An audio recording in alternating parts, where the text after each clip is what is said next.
Welcome to When Artists Drink Cocktails. I'm your host, Katie Phillips. This interview series offers an inside look into what it's like to be an artist. Today I'm going to visit Leja. Ali has accomplished quite a bit in her artistic career, and she always offers some solid advice. She's also known for her very colorful, happy artwork with lots of movement and loose brushstrokes. So I'm hoping to get a demo and get some inspiration. So let's go see Ali and see what we can learn.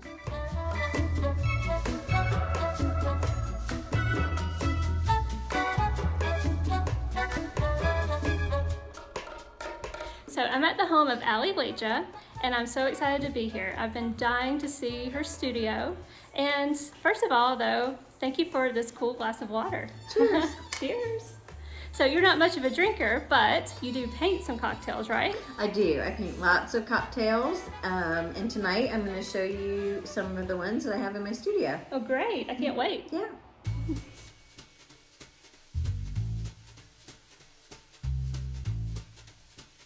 So tell me, how long have you been an artist? Okay, so art is my second career. I have been painting, I would say I started dabbling in painting 10 years ago, and I thought it was really hard, so I stopped. And then about 6 years ago, I decided that I was going to teach myself how to paint no matter what it took. So I would say I've really been painting in the career I'm in right now 6 years. Okay, 6 years, wow. And so, so you a self-taught artist? I'm completely self-taught. So I was a crafter. I always wanted to paint my whole life, but I didn't think I could paint. So I started collecting art because I love art. I still wasn't painting. I made lamps. I did jewelry. I did knitting. In fact, when I told my husband that I was going to start painting, he's like, well, are you going to stick to this one? And what I realized is all the other crafts were fun, but there was a need for me to paint, and no matter what other crafts I tried, it didn't fit. So I said, okay, I'm going to teach myself how to paint. And what I quickly realized is it is really hard to find someone to teach you how to paint. Yeah. Like for me, looking for someone to get lessons was so frustrating that I decided to do it myself. But I did talk to a lot of artists, and I was like, how do you teach yourself how to paint? And the one consistent thing I heard was paint every day. Just the more you paint, the better you'll get. Yeah. So I can't believe I did this, but for 3 years, I was a high school guidance counselor. I was a high school guidance counselor for 20 years. While I was doing school counseling for 3 years straight, I painted every single day. Wow. So I would go to work, I'd come home, I'd paint all into the middle of the night. I would paint on the weekends. And I did that for 3 years straight. Wow. And I know they always say 10,000 hours makes you an expert. And I think I got those 10,000 hours in those 3 years. Burning the candle Yes. at both ends, for sure. So my advice for people is if you want to paint, you can, and it's just practice. Yeah, it's practice. Yeah. Yeah, so you mentioned you were a high school guidance counselor right before this. So what made you switch from that and you're like, hey, I just want to do art full time? Sure. So I was a high school guidance counselor for 20 years, and it is a very, very stressful job. I can imagine. So it's great and it's rewarding, but I was very stressed. Like I would pull into work and my eye would start twitching. Oh no. And I was so stressed out that I wanted to come home and paint really happy things. So my art is really happy. Yes, it's very happy. That's how I release myself. Yeah. So I would do these little paintings, which were just fun, and I would sell them for like $50. And because they were so cheap, and it was cute. It was not good art when I started, but it was cute, and people kept buying them. And then I kept getting motivated to keep doing it, and I started thinking, gosh, maybe I could make a living. Like after a year, I was like, maybe I could make a living at this. And I'm like, okay, I'm gonna keep my job because I was scared to let go of the salary for one more year and try and keep building up. Like I would do craft shows and just things I started selling to my friends on Facebook. And what I realized is after that 3-year period when I painted every day, I had built up enough clientele and my skills had advanced enough that I could leave my job and support myself. Yeah. with the artist income. Yeah, so that's amazing. Yeah, so that's where my passion was. Yeah. And I'm a giver and I'm a helper, and I love that part. But when I left that job to do art full time, it was like a dream come true. Yeah. It was something I never thought could happen, and now it's been 3 years that I've been doing it full time. Yeah, that's great. And your art is like everywhere. I feel like everywhere it's like, oh, she's another gallery, she's in another show. I mean, your art, and everybody just loves your art. So. Oh, thank you. Thank you. Yeah. We're in your studio space now, and so I'm dying for you to just like show me around. Okay, sure.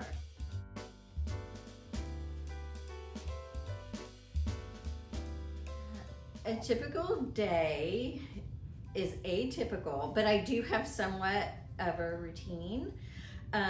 I'm one of those people, I probably paint 5 days a week, and I don't believe in waiting to get inspired to paint. So there are days when I wake up and I cannot wait to come down to the studio, and there's something I've had on my mind. It's like working out for me.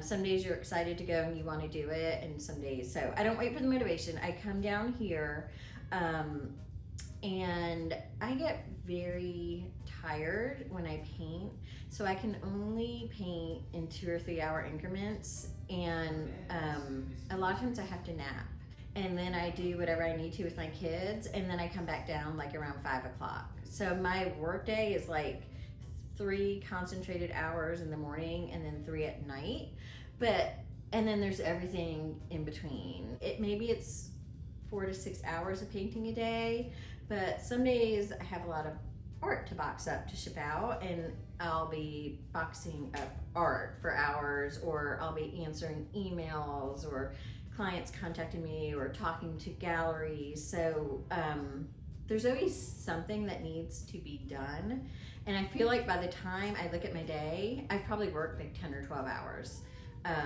But people always say to me, because I'm a prolific painter and I'm always working, like, do you sleep? And I do. I really pretty much take a nap every single day, and it re-energizes me.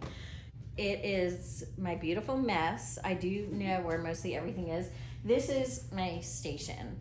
So everything that has to do with those like 4 to 6 hours of painting that I do happens at this table. When I paint, I like everything to be very clean. I like clean strokes, so I change.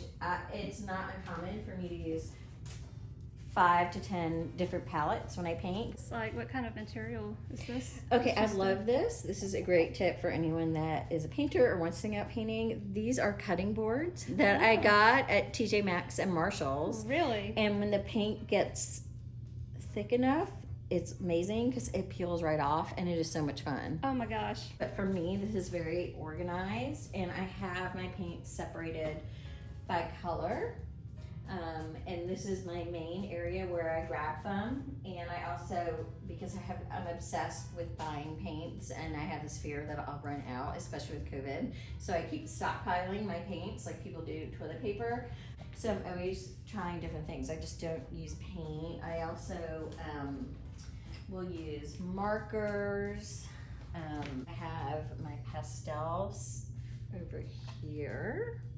I like different textures. And then over here is my little ink station. This is where I have my inks and my markers. So I have big brush strokes, and I have 3 major brushes that I like to use in my paint. And a lot of times people ask me to paint something small, and I have to tell them I don't like to paint smaller than 20 by 20 because I have really large brushes and I have large brush strokes. I like to keep my brushes really clean. So this is my station, and I'll use about 20 to 25 brushes of painting. Oh wow. Or like if I were doing the green on here, and then I'll put it on my canvas, and then I throw this over here into my sink, and then I get a new brush.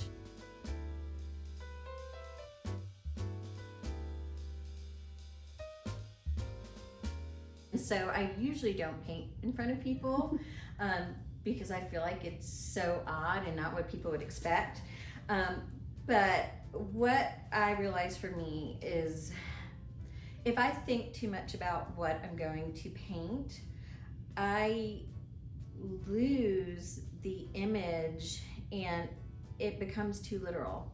Like people think, you think of a flower, you know, like people think they're circles, and if I start thinking about the colors I'm going to use, like mixing exact color, getting the right shape, I lose my looseness. So I move very fast. So I keep the creativity and it doesn't become too literal. I like a limited palette. I usually take 2 colors, and I'll take white or gray, whatever I want the background to be.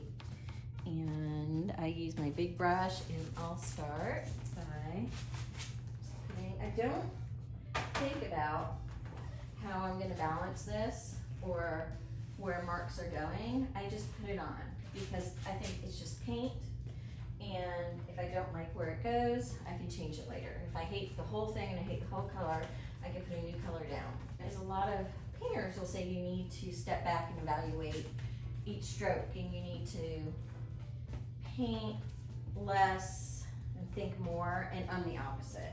I'm paint more, think less, get it all on there, and if you don't like the way it looks, when you step back, sometimes I move in, then you can fix it. But if I stop and slow down and start thinking about where I'm gonna put things, I feel like my work becomes too stiff. So I got used to the feel of the acrylic, and I love it because acrylics dry fast. And it helps me to paint as fast as I want because it dries so quickly. I don't have to worry about things getting muddy. It's very instinctual for me. And I think because I've painted so much that for me, painting is just such a natural extension of what I do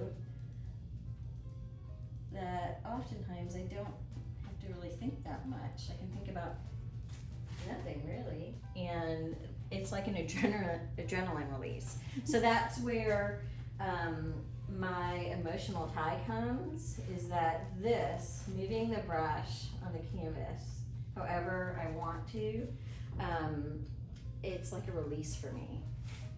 Sometimes after I paint, I feel like I've worked out. So I'll kind of look at it on and off throughout the day and add different things. I could go upstairs and come back the next day and not even think and instinctively know, oh, I need turquoise here, and I'll just grab turquoise and start moving. So it's just a really quick, fun way that I move, and I try not to be too hard on myself and just do what I like.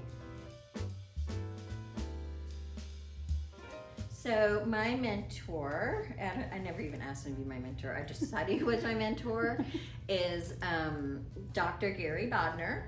And he's one of the only people that I feel comfortable working with because our styles are very similar, which is we really paint from feelings, and we choose, we're very instinctual. Like I can't even tell you what colors I use on a painting. I just grab what feels right, and he's like that too.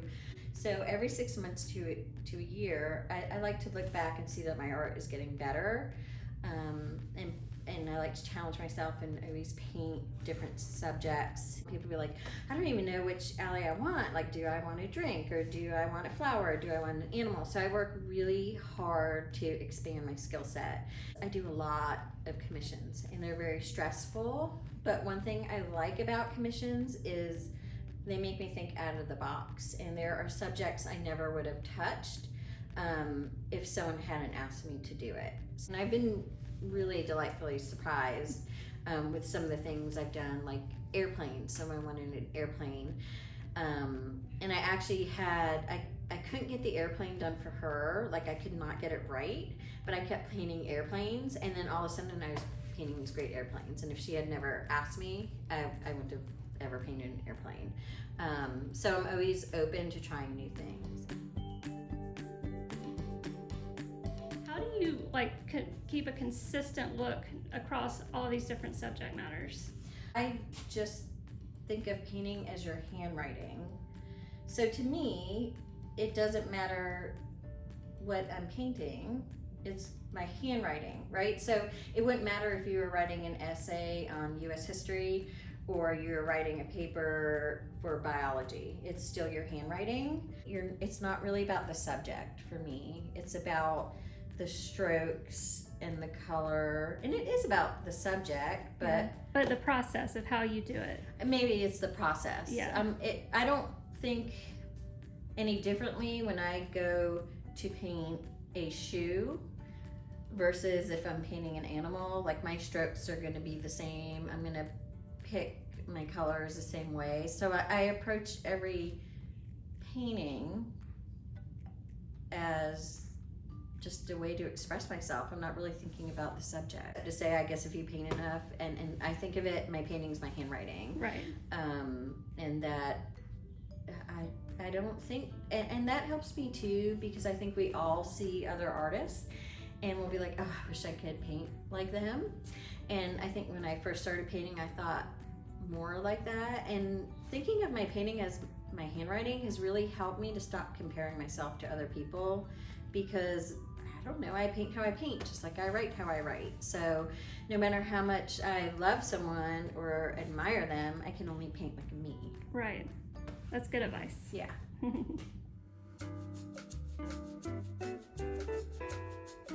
Okay, so tell me, what is your favorite thing about being an artist?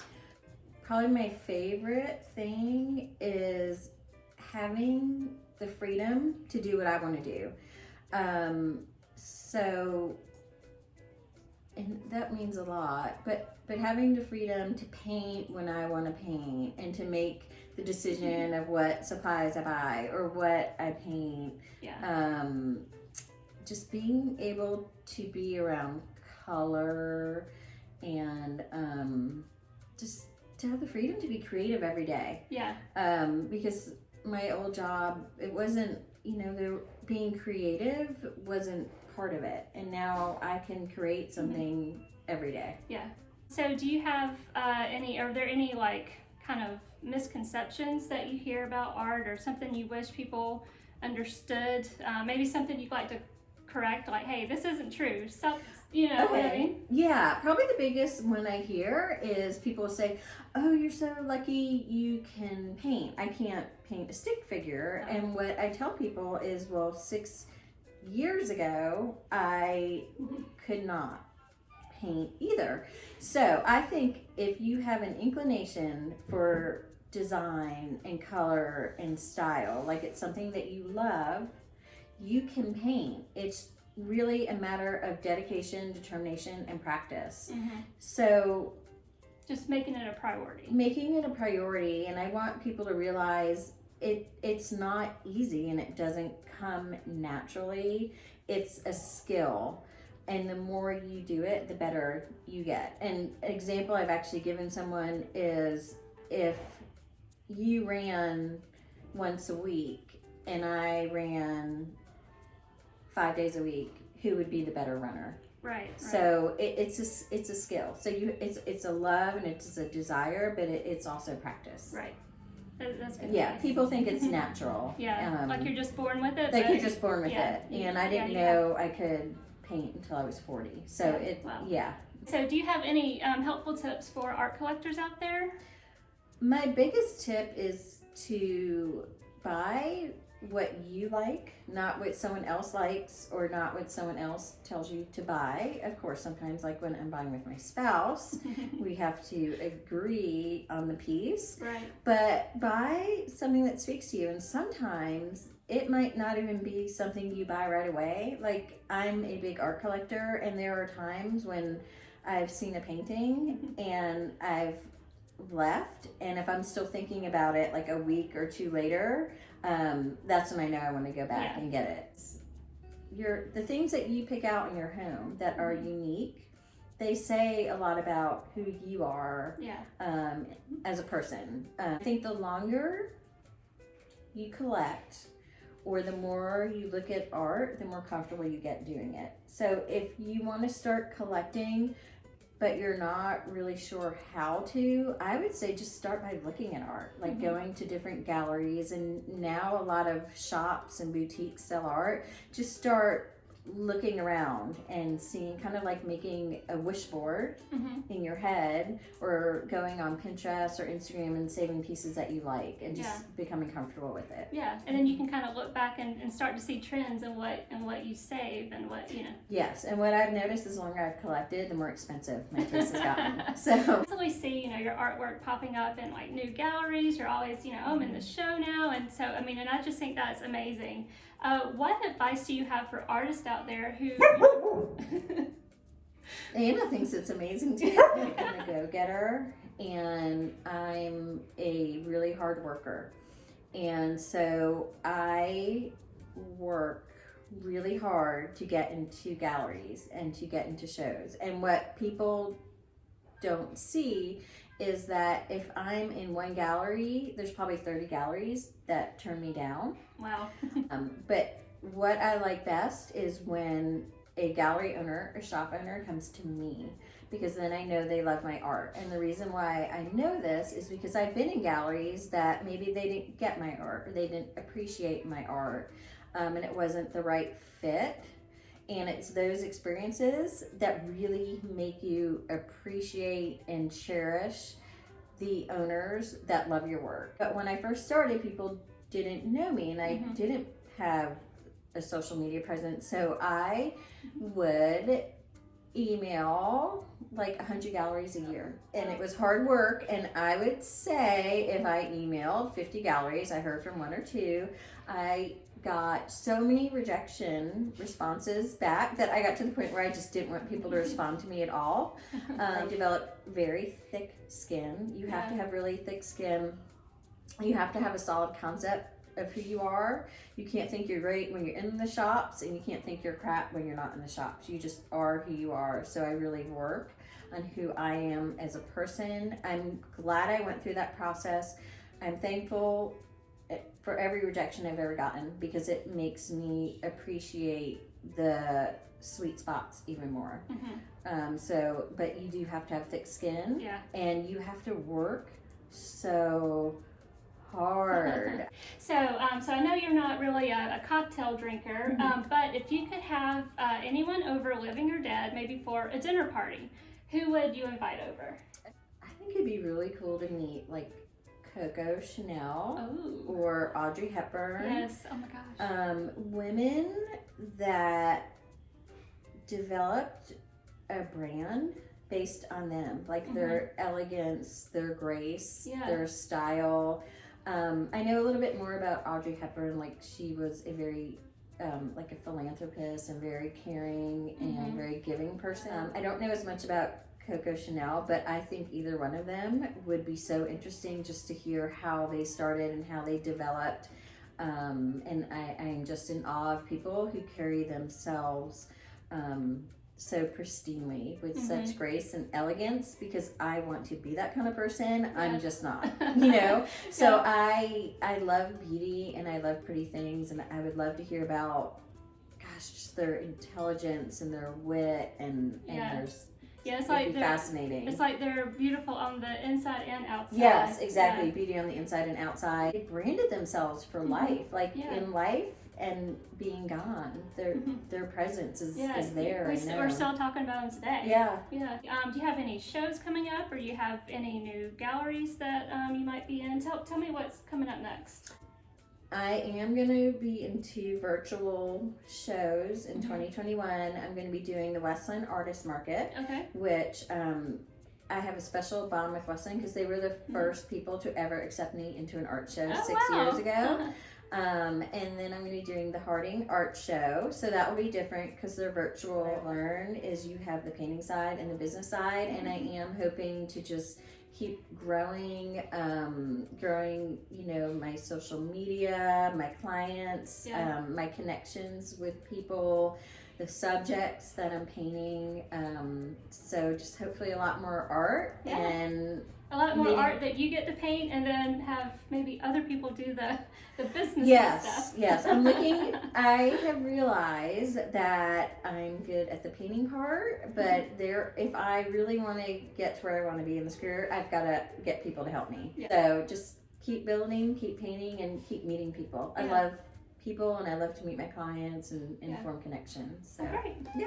All right. Well, thank you for having me over to your home and showing me around your studio. I've really enjoyed my time. Oh, thank you.